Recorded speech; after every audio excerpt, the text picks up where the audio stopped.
Hello, everybody, and welcome to the second part of our introduction to the social media team at Laudit Solicitors. For those who heard the first podcast, it was myself and Mark. Now I'm in the Southampton office, and there's a team of 5 of us, 3 solicitors, 2 trainees, and we're all here to address any concerns that you have. But I wanted to introduce you all to them, and in no particular order, say for seniority, I've got the lovely Ellis here. Hello, Ellis. Hello.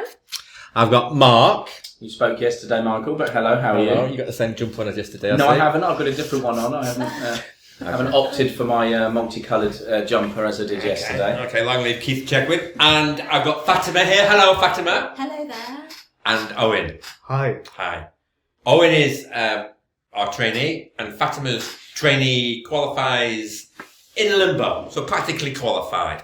So welcome everybody, and thank you for listening. The social media phenomenon is a word for you, and I wanted to address today, if you feel that you do need to make contact with us, how to go about it. So Ellis,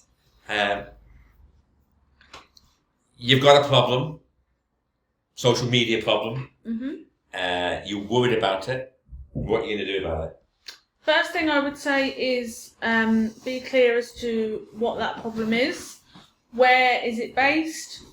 What platform are you on? Can you contact the platform directly? But I would say get in touch with us to chat about it. Be very clear as to what you want the end goal to be. What do you want out of it?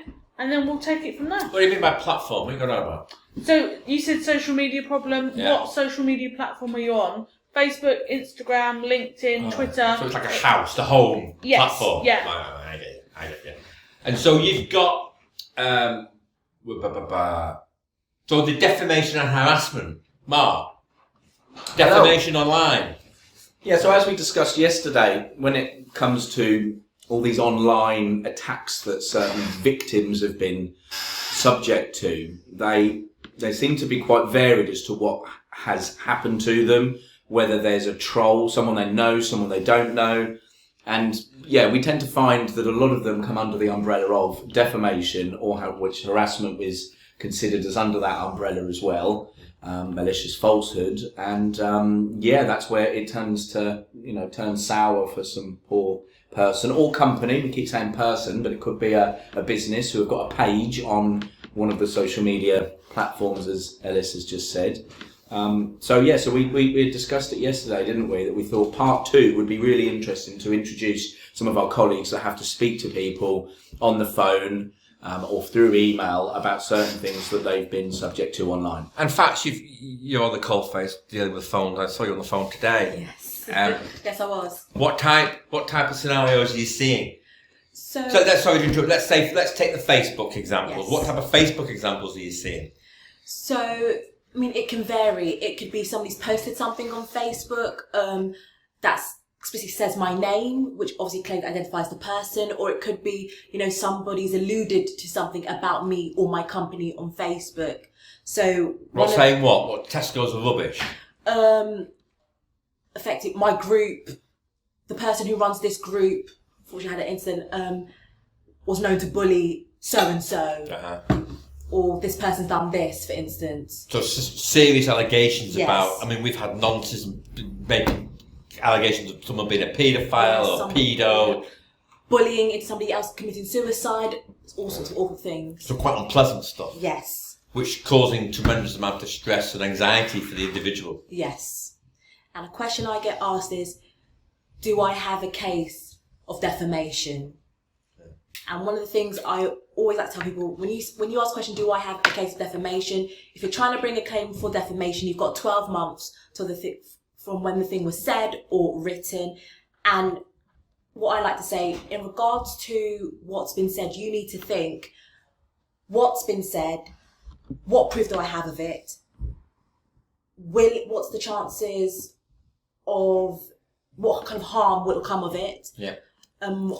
If I were to issue a claim, what's counterclaim could the other person say, then that. So if you need to have a full overview, Yes. don't you, before you consider it? But certainly from a perspective of the more serious comments, people are.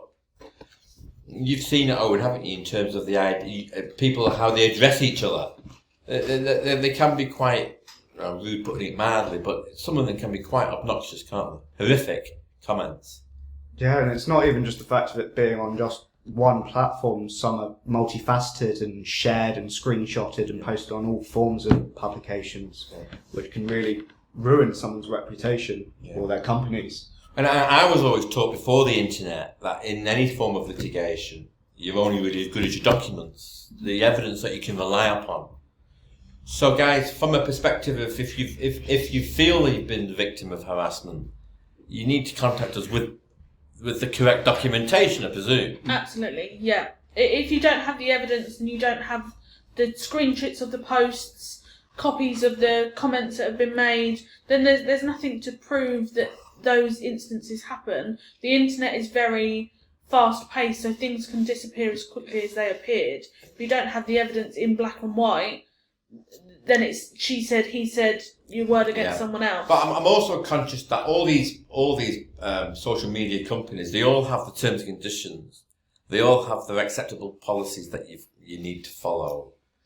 And so what I struggle with from a legal perspective is do you deal with these people directly and don't come to the law, or do you deal with us directly, who deal with the social media companies directly, or do you just go straight to court and litigate? I mean, how do you distinguish the best way to go about it? Again, using Facebook, Mark. What if I've been harassed by individuals on Facebook, family members. They've called me all sorts. What do? Do I go to Facebook myself and say remove it? Help me out. Okay, so first things first. We never advise anyone, and the court certainly do not appreciate anyone that issues proceedings. In the first instance, it should be as a last resort, and you need to try and exhaust all other pre-action methods first. I think in terms of costs, I mean, this isn't something, okay, as a business, it's going to be important that you protect yourselves. But as an individual, I think I'm sort of speak for everyone when we say we haven't got thousands of pounds just sat in the bank ready to fight someone that has been, subjecting us to all of this harm online. So I would say before you even pick up the phone to us, and by all means, please do call us. You're not going to get charged for a conversation, but, do try and reach out to the person. If you feel it's too aggressive, then of course you're going to avoid that. So then certainly do reach out to Facebook. But I think from a tactical point of view, it's all about tactics. And if you can show that you've reached out to the individual beforehand and said, come on, cousin Tommy, stop that. Yeah, and you can show that. And again, the screenshot point is crucial. Evidence is key, and you will be expected to provide all that in the first instance. Not even if you did sadly end up in court proceedings, it would be within the pre-action basis. As if a letter did have to be sent out, you've got to be able to point to everything and back up everything that you're saying. But certainly try and reach out and do everything yourself with that person. At the moment, I think what we're learning as well is that we've been writing what's instructed, we've been writing directly to the social media companies, often without much success, because they're in this, you need to talk to California, you need to talk to Dublin, you need to talk to... And they have automated systems in place that you have to go through. And you're being to get pushed to the right around level. and the can's being kicked down the road. And so what we advise is to bypass that to a degree, go to the solicitors. And we do get a response. When we are instructed, but before even at that point, you can do what's known as a takedown request, which is very easy. It's a few boxes and you press submit. You have to be able to put the URL in to the system to show where that particular post is sitting, if it's a post or a series of posts or even a page. I mean, one thing we haven't actually pointed out is the amount of fake pages that are being set up, which is really quite sad. Some of these, scam person here and scam person there, which is, wholly inappropriate, to do something like that, especially when it's because you're a competitor maybe, but you're hiding behind, you know, the you know, people have been mentioning Facebook, for example, but Also you're hiding reviews, behind it all. fake And reviews, fake reviews. You get a lot of that. It's not always about one person has put a post up. There's so many different variables here. But the minute that you do pick up the phone to us, I'd like to think that you've made certain attempts to, you know, to have the said post or page taken down. And that's something that the court will also want to see. If it does go down that road and you are in court, the court are going to want to see the evidence that you've tried to exhaust all of the options that you had with the platform themselves before you then have had to take formal legal action to just pursue it. And then when we are instructed, we can then send a letter out. You know, some of these are varied in terms of size and information. Forgive me, sorry. Here's the quiz question for you. Out of the social media companies, Facebook, Twitter, Pinterest, Instagram, and YouTube, who would be the most popular out of them? YouTube. Instagram.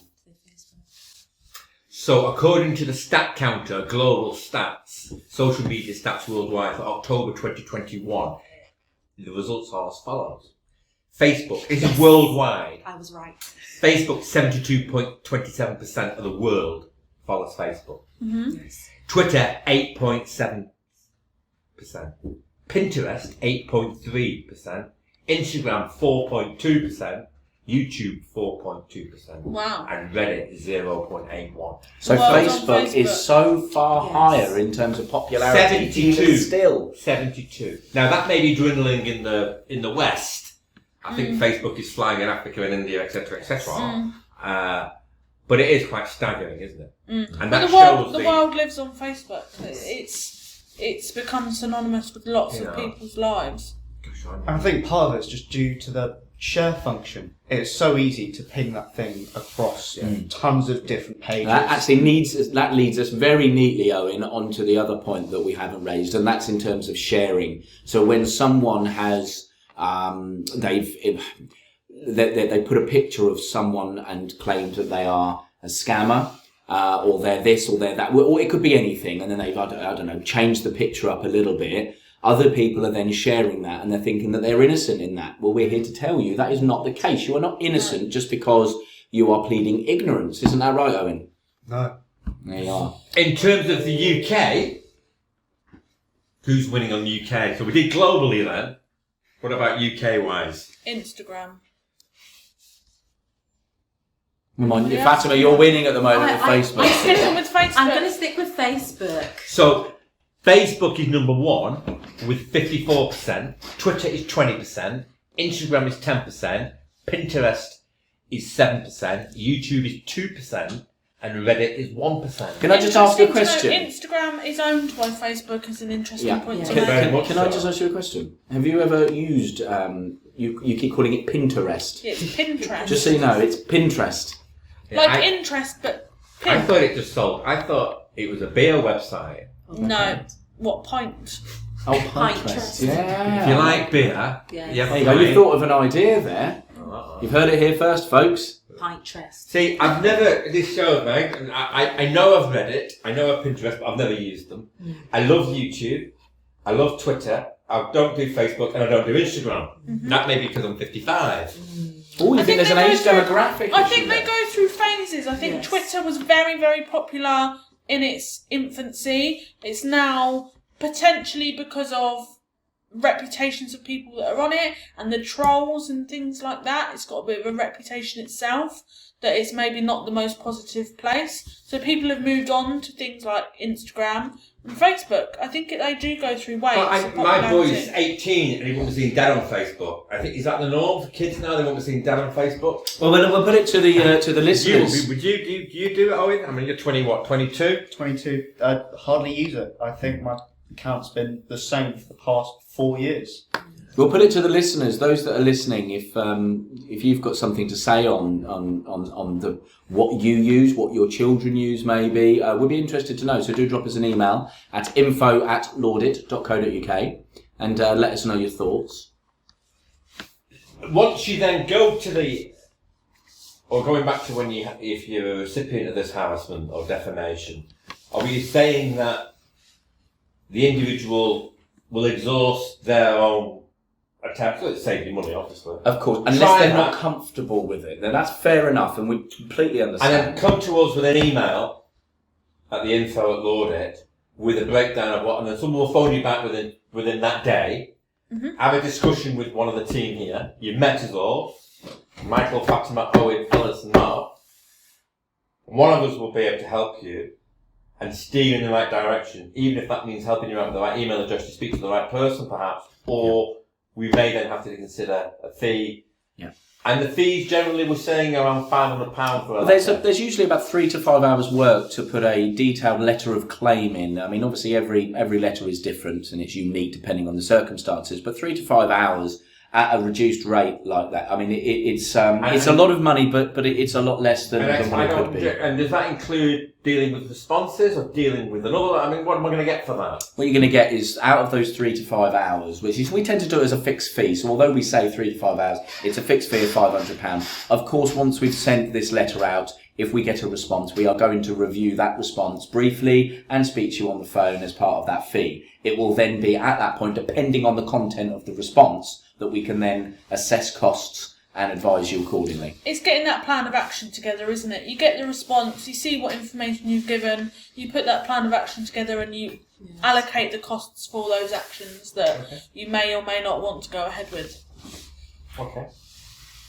So really, what we're encouraging... And we'll be seeking to get those costs back, of course, at all stages from the said...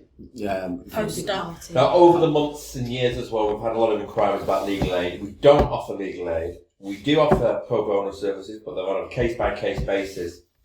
But we do encourage you, if you are of low income, to contact the SRA or the Law Society. And the SRA. The SRA being the Solicitors Regulation Authority.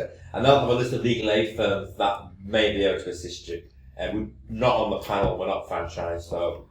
We're very sorry about that. We'll still take your call if you are desperate. So we're not going to charge you just to have a conversation. We might signpost you in the right direction. Yeah. Also, Citizens Advice Bureau is on hand for some matters. They'll be able to really signpost to certain resources. Okay. All right.